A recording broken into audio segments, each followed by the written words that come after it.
Shalom à tous, bienvenue pour cette nouvelle vidéo. Aujourd'hui, je vais parler du passage d'Isaïe, chapitre 53, versets 1 à 12. Ce passage fait référence, bien sûr, au Mashiach, au véritable Mashiach. Donc, Mashiach en hébreu, c'est Messie pour ceux qui ne savent pas. Hein. Le Messie loin, le consacré, voilà. Donc, dans ce passage, nous voyons bien que le serviteur... Donc c'est bien un serviteur et habitué à la souffrance, homme de douleur, méprisé, abandonné par les hommes, que c'est nos souffrances qu'il a portées, c'est nos douleurs qu'il s'est chargé, il a été brisé pour nos iniquités, il a été blessé pour nos péchés, il a été comme un semblable à un agneau qu'on mène à la boucherie, à une brebis muette devant ceux qu'il tombe, qu'il a été retranché de la terre des vivants, qui a été frappé pour les péchés, que son sépulcre a été parmi les méchants, son tombeau avec les riches. Enfin voilà. On voit bien que ce passage fait référence à un serviteur méprisé, à un serviteur qui a été abandonné et qui a souffert pour son peuple et pour l'humanité entière. Eh bien, je vais vous prouver que c'est Yeshua Emmanuel HaMashiach qu'on parle de ce passage. Je vais vous donner les preuves, il n'y aura aucune excuse pour ne pas reconnaître que c'est bien Yeshua qu'on parle. Commençons par lire le passage d'Isaïe, chapitre 53, versets 1 à 12, et ensuite je prendrai verset par verset pour prouver que c'est bien Yeshua qu'on parle dans la Brit Hadasha, donc dans la Nouvelle Alliance, que les chrétiens appellent Nouveau Testament. Donc je commence. Qui a cru à ce qui nous était annoncé? Qui a reconnu le bras de l'Éternel? Il s'est élevé devant lui comme une faible plante, comme un rejeton qui sort d'une terre desséchée. Il n'avait ni beauté ni éclat pour attirer nos regards, et son aspect n'avait rien pour nous plaire. Je vais parler de ce passage bien après, on verra ça, parce qu'il y a certains points que je voudrais mettre en place. Méprisé, abandonné des hommes, homme de douleur et habitué à la souffrance, semblable à celui dont on détourne le visage. Nous l'avons dédaigné, nous n'avons fait de lui aucun cas. Cependant, ce sont nos souffrances qu'il a portées, et c'est de nos douleurs qu'il s'est chargé, et nous l'avons considéré comme puni, frappé de Dieu et humilié. Mais il était blessé pour nos péchés, brisé pour nos iniquités, le châtiment qui nous donne la paix est tombé sur lui, et c'est par ses meurtrissures que nous sommes guéris. Nous étions tous errants comme des brebis. Chacun suivait sa propre voie, et l'Éternel a fait retomber sur lui l'iniquité de nous tous. Il a été maltraité et opprimé, il n'a point ouvert la bouche, semblable à un agneau qu'on mène à la boucherie, à une brebis muette devant ceux qui l'attendent. Il n'a point ouvert la bouche, il a été enlevé par l'angoisse et le châtiment, et parmi ceux de sa génération, qui a cru qu'il était retranché de la terre des vivants, et frappé pour les péchés de mon peuple. On a mis son sépulcre parmi les méchants, et son tombeau avec le riche. Quoiqu'il n'eût point commis de violence et qu'il n'y a point eu de fraude dans sa bouche, il a plu à l'Éternel de se briser par la souffrance. Après avoir livré sa vie en sacrifice pour le péché, il verra une postérité et prolongera ses jours, et l'œuvre de l'Éternel prospérera entre ses mains. À cause du travail de son âme, il rassasiera ses regards. Par sa connaissance, mon serviteur juste justifiera beaucoup d'hommes, et il se chargera de leurs iniquités.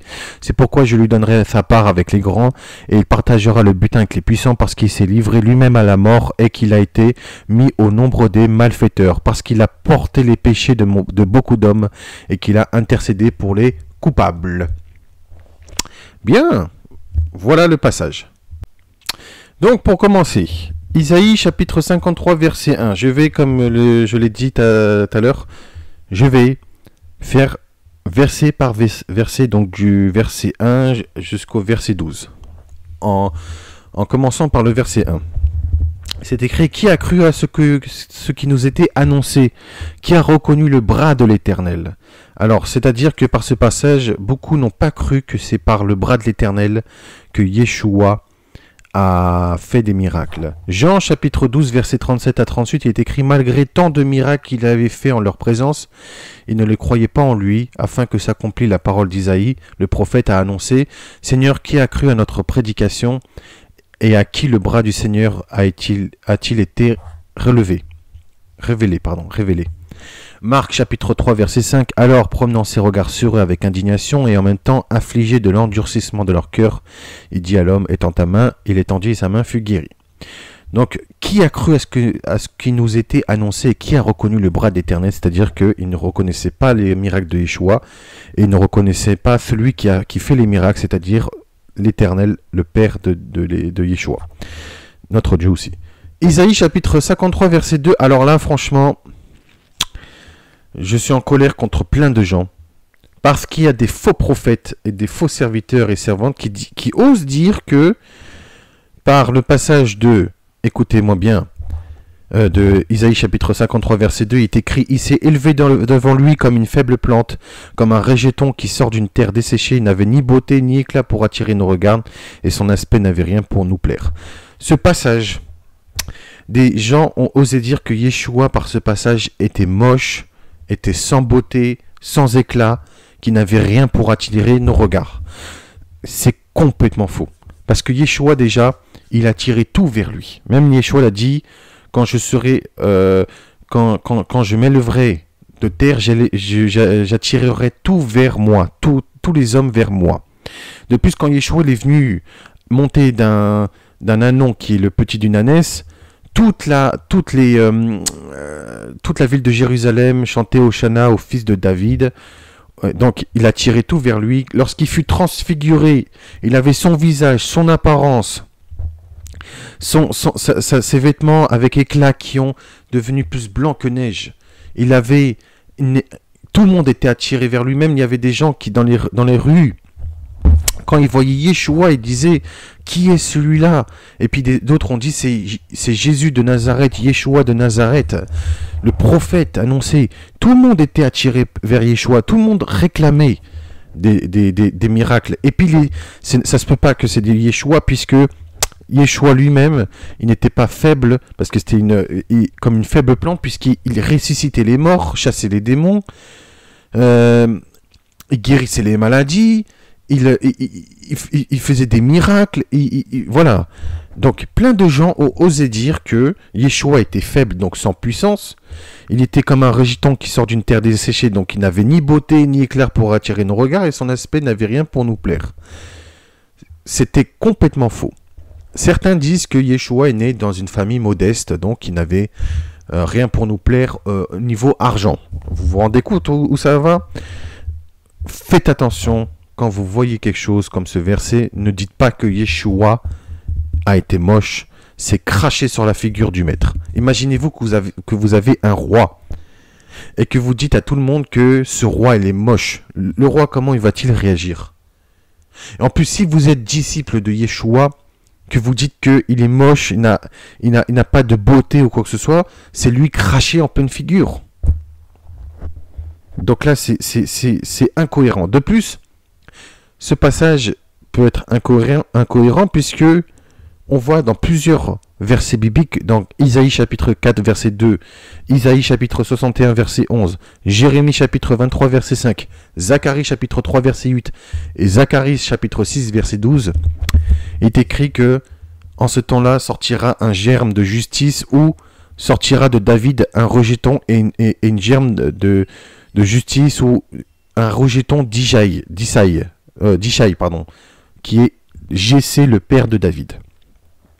On voit que le rejeton, donc la plante, là, le rejeton, c'est bien Yeshua, puisque nous avons vu dans Apocalypse chapitre 5 verset 5 qui est écrit: et l'un des vieillards me dit: ne pleure point, voici le lion de la tribu de Juda, le rejeton de David a vaincu pour ouvrir le livre et ses 7 sceaux.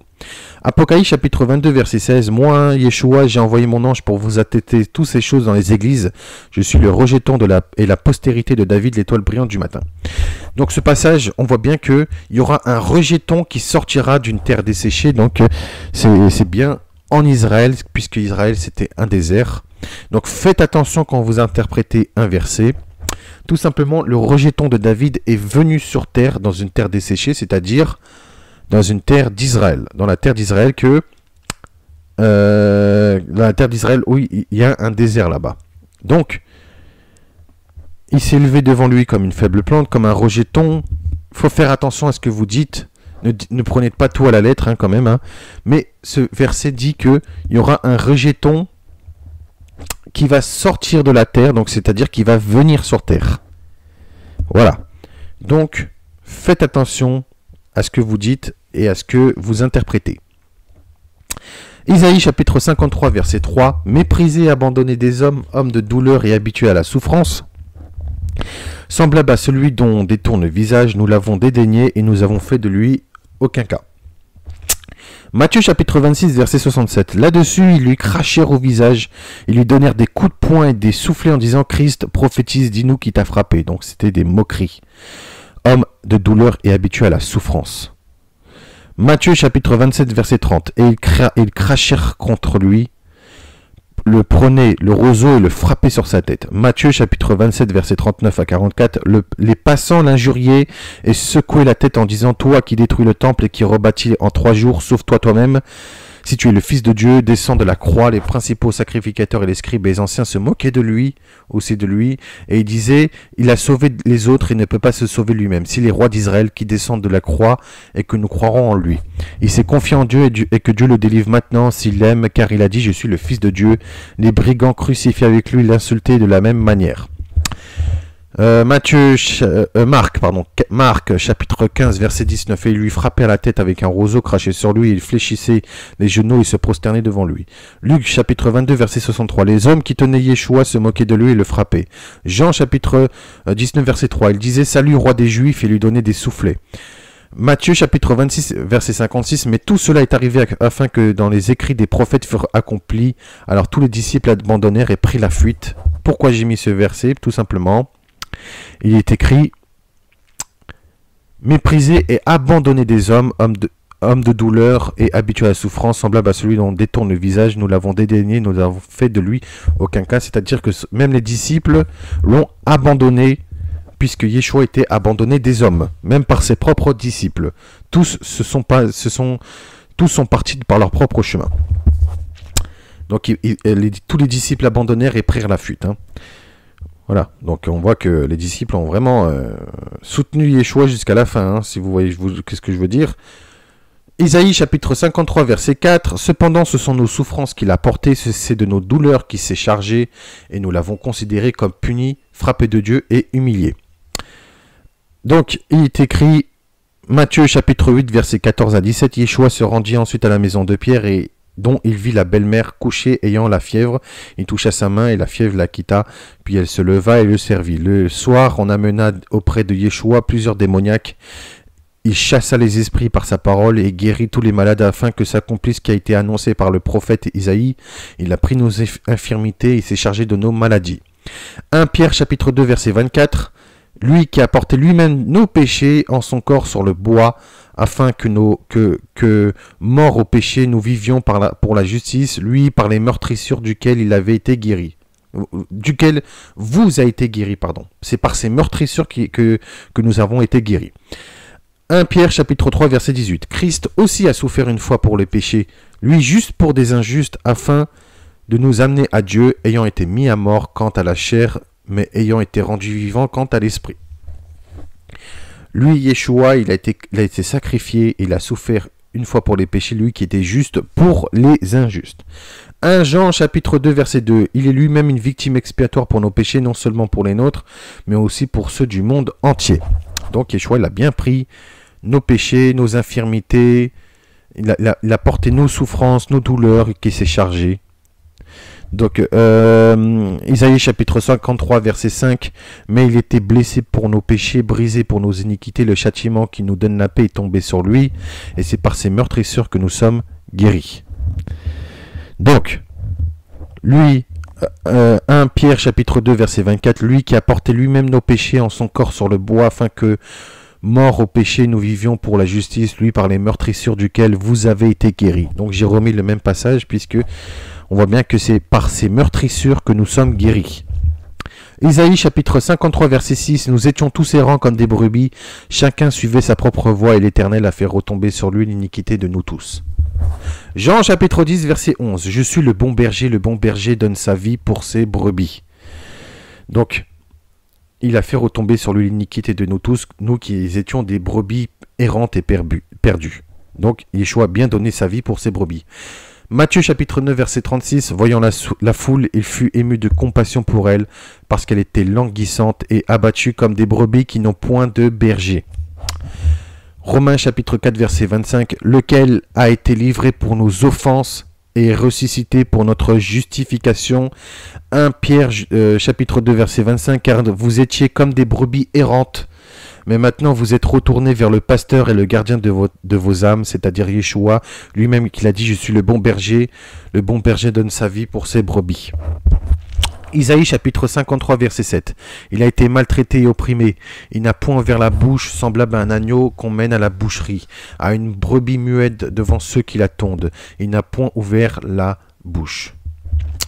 Donc, il est écrit Matthieu chapitre 26 verset 62 à 63 est écrit: le souverain sacrificateur se leva et lui dit: ne réponds-tu rien? Qu'est-ce que ces hommes déposent contre toi? Yeshua garda le silence, et le souverain sacrificateur prenant la parole, il lui dit: je t'adjure par le Dieu vivant de nous dire si tu es le Christ, le Fils de Dieu. Jean chapitre 19 verset 9. Il rentra dans le prétoire et il dit à Yeshua: d'où es-tu? Mais Yeshua ne lui donna point de réponse. Matthieu chapitre 27 verset 11 à 14. Yeshua comparut devant le gouverneur l'interrogea en ces termes: es-tu le roi des Juifs? Yeshua lui dit: tu le dis. Mais il ne répondit rien aux accusations des principaux sacrificateurs et des anciens. Alors Pilate lui dit: n'entends-tu pas de combien de choses qu'il t'accuse? Et Yeshua ne lui donna de réponse sur aucune parole, ce qui étonna beaucoup le gouverneur. Marc chapitre 15 verset 5. Et Yeshua ne fit plus aucune réponse, ce qui étonna Pilate. Luc chapitre 23 verset 9. Il lui adressa beaucoup de questions, mais Yeshua ne lui répondit rien. 1 Pierre chapitre 2 verset 23. Lui qui, injurié, ne rendait point d'injures, maltraité, ne faisait point de menaces, mais s'en remettait à celui qui juge justement. Donc, Yeshua n'a jamais ouvert la bouche contre les accusations. Il a été comme une brebis, comme un agneau qu'on amène à la boucherie, un agneau qu'on mène à la boucherie, à une brebis muette devant ceux qui la tondent, il n'a point ouvert la bouche. Il est écrit aussi qu'on voit bien que c'est bien Yeshua. Il est écrit le lendemain, dans Jean chapitre 1 verset 29, le lendemain, il vit Yeshua venant à lui et lui dit, donc Jean le Baptiste dit: voici l'agneau de Dieu qui ôte le péché du monde. Jean chapitre 1 verset 36, et ayant regardé Yeshua qui passait, il dit, donc Jean le Baptiste dit: voici l'agneau de Dieu. Donc on voit bien que c'est bien Yeshua qu'on parle, c'est bien lui-même qui est la brebis et l'agneau qui qu'on le tondait, qui s'est fait accuser pour nous et qui ne répondit rien, puisqu'il est l'agneau de Dieu, tout simplement. Donc, ensuite, Isaïe chapitre 53 verset 8. Il a été enlevé par l'angoisse et le châtiment, et parmi ceux de sa génération qui a cru qu'il était retranché de la terre des vivants et frappé pour les péchés de mon peuple. Donc là j'ai repris un passage de Daniel chapitre 9 verset 26. Il est écrit que après les 62 semaines, un oint sera retranché, il n'aura pas de successeur, le peuple d'un chef qui viendra détruira la ville et le sanctuaire, et sa fin arrivera comme une inondation, et il est arrêté que les dévastations durera jusqu'au terme de la guerre. Alors, ce passage, pourquoi je l'ai mis? Tout simplement parce que il y aura un oint qui sera retranché et il n'aura pas de successeur. Regardez ce qui est écrit, Isaïe chapitre 53 verset 8. Il a été enlevé par l'angoisse et le châtiment, et parmi ceux de sa génération qui a cru qu'il était retranché de la terre des vivants et frappé pour les péchés de mon peuple. Donc, tout simplement, on voit que Daniel avait prophétisé lui aussi que Yeshua sera retranché et qu'il n'aura pas de successeur. Donc, c'est pour ça que j'ai mis ce passage. Donc, j'ai mis aussi Luc chapitre 17 verset 25. Mais il faut auparavant qu'il souffre beaucoup et qu'il soit rejeté par cette génération. Luc chapitre 22 verset 44. Étant en agonie, il priait plus instamment, et sa sueur devint comme des grumeaux de sang qui tombaient à terre. Donc, ce passage fait référence à Yeshua avant qu'il fût capturé dans le jardin de Gethsémani. Il était dans l'angoisse et dans l'agonie parce qu'il savait qu'il allait mourir. Et pourquoi j'ai mis ce passage? Tout simplement, il a été enlevé par l'angoisse et le châtiment. Donc, c'est-à-dire que déjà, l'angoisse avant de mourir, mais en plus ce châtiment parce que tout le peuple sont venus en pleine nuit le lier et le ligoter et ils l'ont frappé en pleine nuit avec Judas et tout le peuple qui étaient venus armés de bâtons et d'épées comme des brigands. Même Yeshua a dit, pourquoi vous venez avec des épées et des bâtons comme des brigands? Tous les jours j'étais dans le temple et vous m'avez pas capturé. Pourtant lui-même il enseignait dans le temple, mais Yeshua il était dans l'agonie. Il était dans l'agonie parce que il était dans l'angoisse parce qu'il savait qu'il allait mourir. Même Yeshua, il a frissonné au fond de lui avant de mourir quand il a dit à ses disciples, en vérité, je vous le dis, l'un de vous me trahira et me livrera. Parce qu'il savait très bien que Judas allait le capturer et il savait très bien que c'était son heure. Donc Yeshua, il était dans l'agonie, même pour vous dire que quand il était dans l'agonie, un ange du Seigneur est descendu pour le fortifier. Hein? Je vais vous le dire ce passage. Hein. Luc chapitre 22 verset 43. Alors un ange lui apparut du ciel pour le fortifier. Ça je vais le mettre. Hop. Parce que tout simplement Yeshua était dans l'agonie avant de mourir. Tout simplement il était dans l'agonie. Donc ensuite Matthieu chapitre 16 verset 21. Dès lors Yeshua commença à faire connaître à ses disciples qu'il alla à Jérusalem, qu'il souffrit beaucoup de la part des anciens, des principaux sacrificateurs et des scribes, et il fut mis à mort et qu'il ressuscita le 3e jour. Donc tout simplement. Alors ensuite j'ai fait quelques modifications en même temps. Matthieu chapitre 27 verset 50. Yeshua poussa de nouveau un grand cri et rendit l'esprit. Luc chapitre 23 verset 46. Yeshua s'écria d'une voix forte, Père, je remets mon esprit entre tes mains, et en disant ces paroles il expira.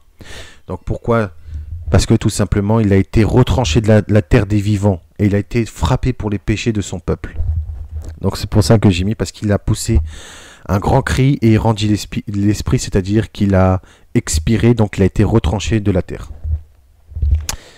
Isaïe chapitre 53 verset 9, on a mis son sépulcre parmi les méchants et son tombeau avec le riche, quoiqu'il n'eût point commis de violence et qu'il n'a point eu de fraude dans sa bouche. Matthieu chapitre 27 verset 57 à 60 est écrit, le soir étant venu, arriva un homme riche d'Arimathée nommé Joseph, lequel était aussi disciple de Yeshua. Il se rendit vers Pilate et demanda le corps de Yeshua. Et Pilate ordonna de le remettre. Joseph prit le corps, l'enveloppa dans un linceul blanc, donc en fin lin, et le déposa dans un sépulcre neuf qu'il s'était fait tailler dans le roc. Puis il roula une grande pierre à l'entrée du sépulcre et il s'en alla. Donc c'était déjà, Yeshua a été enveloppé à partir de bandelettes en lin, avec de la myrrhe et de l'aloès. Il faut savoir que ça valait extrêmement cher de mettre de l'aloès et de la myrrhe. Surtout c'était de l'aloès et de la myrrhe qui coulaient d'elles-mêmes, c'est-à-dire que ils étaient de l'arbre qui sortait de l'arbre, la résine. Elle était coulante, donc elle n'était pas encore séchée et ça coûtait très cher. Alors, Jean chapitre 19 verset 39 à 40, il est écrit, Nicodème qui auparavant était allé de nuit vers Yeshua vint aussi apportant un mélange d'environ de 100 livres de myrrhe et d'aloès, donc à peu près 33 kilos de myrrhe et d'aloès, et prirent donc le corps de Yeshua et l'enveloppèrent de bandes avec les aromates, comme c'est la coutume d'ensevelir chez les Juifs. Alors les bandelettes, il était enveloppé de bandes, c'était tout simplement de bandes de fin lin. Et les aromates, 100 livres, c'était vraiment un prix exorbitant à l'époque. C'était 100 livres romains, hein, donc ça fait à peu près 33 kilos de myrrhe et d'aloès. C'est vraiment énorme. Au jour d'aujourd'hui, si vous achetez de l'huile essentielle de myrrhe, par exemple, vous avez presque une vingtaine d'euros juste pour 10 millilitres. Vous vous rendez compte, 10 millilitres, vous avez pour maximum 20 euros. Alors là, c'est 33 kilos. Donc, c'était vraiment quelque chose de très cher et de très coûteux. Surtout que le lin également coûté cher à l'époque d'avant. Surtout, c'était du fin lin. Donc, ça coûtait très cher la myrrhe et l'aloès. Donc, on voit bien que on a mis son sépulcre parmi les méchants et son tombeau avec le riche. Parce que, tout simplement, ils ont mis le corps de Yeshua dans un tombeau tout neuf, acheté et entretenu par un riche. Donc, c'était Joseph d'Arimathée, et il y a Nicodème qui était un pharisien disciple secret de Yeshua parce qu'il a par peur et représailles de son peuple et des pharisiens et tout. Et ils étaient très riches. Hein. Même leurs habits, ils étaient remplis de pierres précieuses et tout. Voilà, donc c'était vraiment très riche. Donc ils ont enseveli Yeshua donc, dans un sépulcre tout neuf et avec de l'aloès et de la myrrhe. Et vous savez quoi, le meilleur dans tout cela, c'est que Yeshua est mort à l'âge de 33 ans. Et Joseph et Nicodème ont enveloppé Yeshua de bandelettes en fin lin et 100 livres de myrrhe et d'aloès, donc ça fait 33 kilos de myrrhe et d'aloès. Donc 33 kilos comme les 33 ans de Yeshua. Donc c'est vraiment incroyable. Donc 1 Pierre chapitre 2 verset 22, lui qui n'a point commis de péché dans la bouche duquel il ne s'est point trouvé de fraude. 1 Jean chapitre 3 verset 5, or vous le savez, Yeshua apparut pour ôter les péchés et qu'il n'y a point en lui de péché. Hébreux chapitre 7 verset 26, il nous convenait en effet d'avoir un souverain sacrificateur comme lui, saint, innocent, sans tache, séparé des pécheurs et le plus élevé des cieux. Pourquoi? Parce que tout simplement, il est écrit, quoiqu'il n'y eût point commis de violence et qu'il n'y a point eu de fraude dans sa bouche et qui n'a donc commis point de péché. Donc Yeshua, il a été mort, un innocent a été mort, tout simplement, parce que Yeshua, il a été sacrifié, voilà. Isaïe chapitre 53 verset 10, il a plu à l'Éternel de le briser par la souffrance, après avoir livré sa vie en sacrifice pour le péché, il verra une postérité et prolongera ses jours, et l'œuvre de l'Éternel prospérera entre ses mains. Qu'est-ce que ça veut dire? Tout simplement, il prolongera ses jours, donc quelqu'un qui est mort ne peut pas prolonger ses jours, hein. Tout simplement, il a été ressuscité, donc il est vivant. On voit bien que par ce passage, il aura une postérité et prolongera ses jours, c'est-à-dire qu'il sera ressuscité et reviendra à la vie, et l'œuvre de l'Éternel prospérera entre ses mains, c'est-à-dire toute la domination, la gloire, l'autorité et toutes les choses éternelles reviendront entre ses mains, puisque l'œuvre de l'Éternel, c'est la création. Donc il sera, comme Yeshua l'a dit, chef de la création de Dieu. Hein? Donc il sera chef. Si nous voyons dans l'Apocalypse, il est écrit dans Apocalypse chapitre 3 verset 14, écrit à l'ange de l'église de Laodicée, voici ce que dit l'Amen, le témoin fidèle, le véritable commencement de la création de Dieu et aussi le chef de la création de Dieu. Donc ce qui prouve que Yeshua, toutes les choses ont été remises entre ses mains. Tout simplement.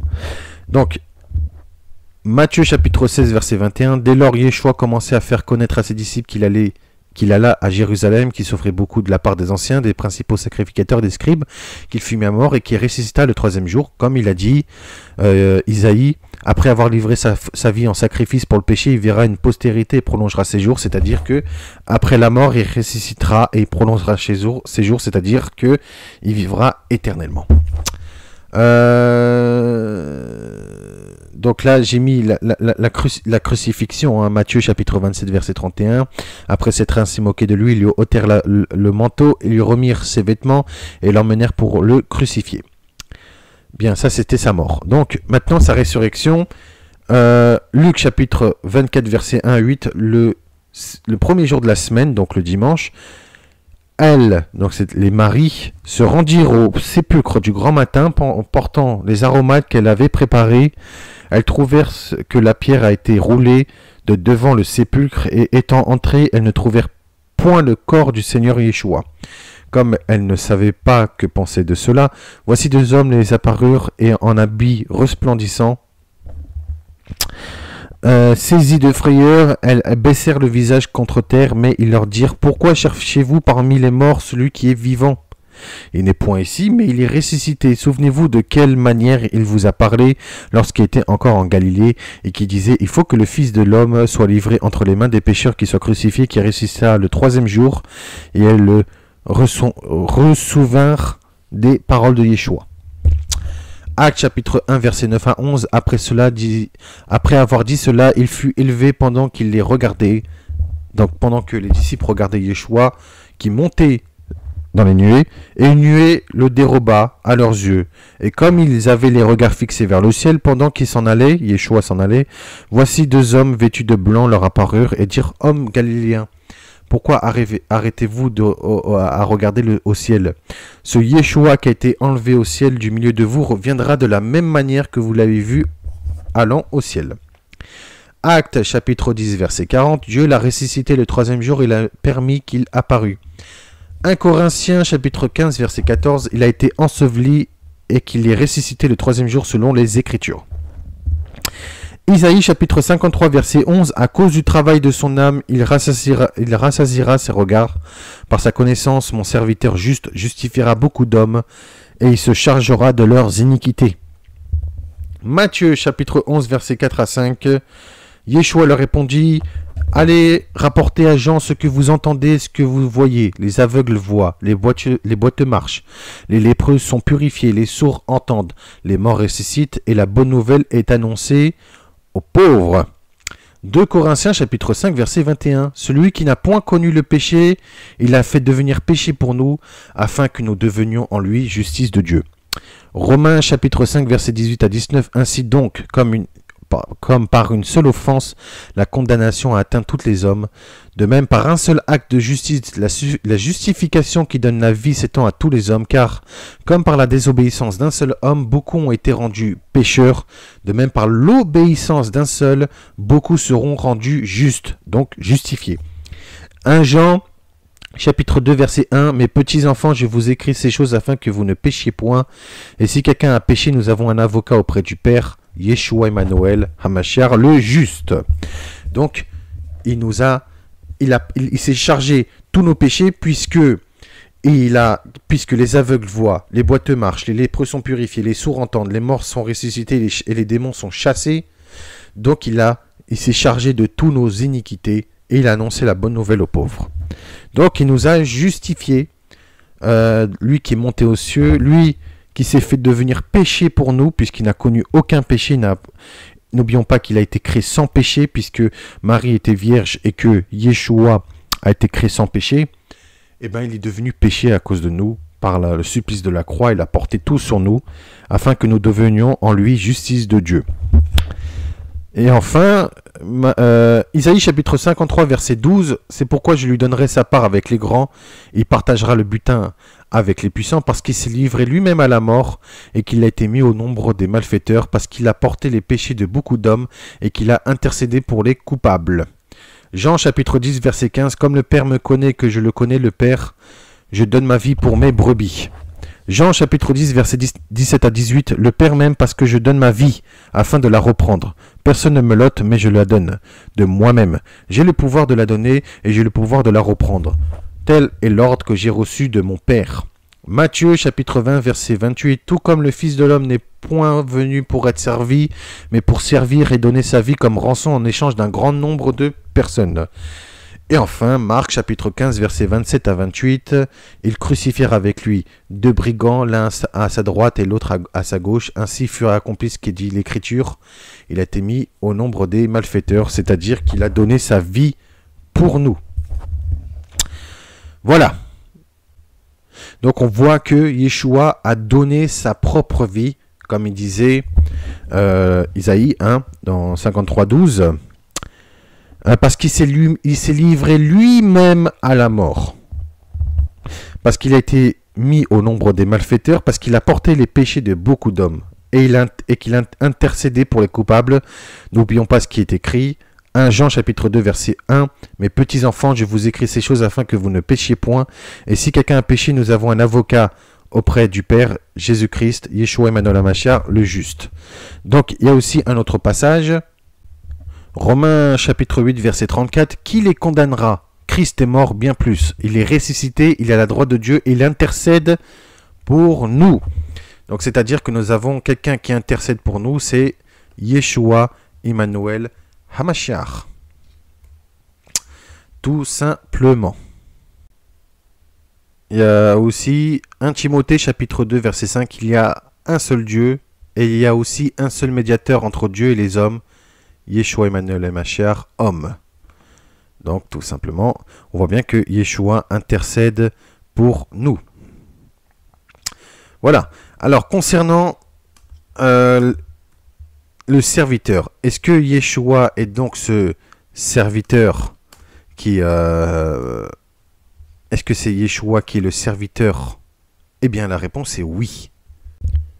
Regardez ce qui est écrit dans Actes chapitre 3 verset 13. Le Dieu d'Abraham, d'Isaac et de Jacob, le Dieu de nos pères, a glorifié son serviteur Yeshua que vous avez livré et rogné devant Pilate et qui était d'avis qu'on le relâcha.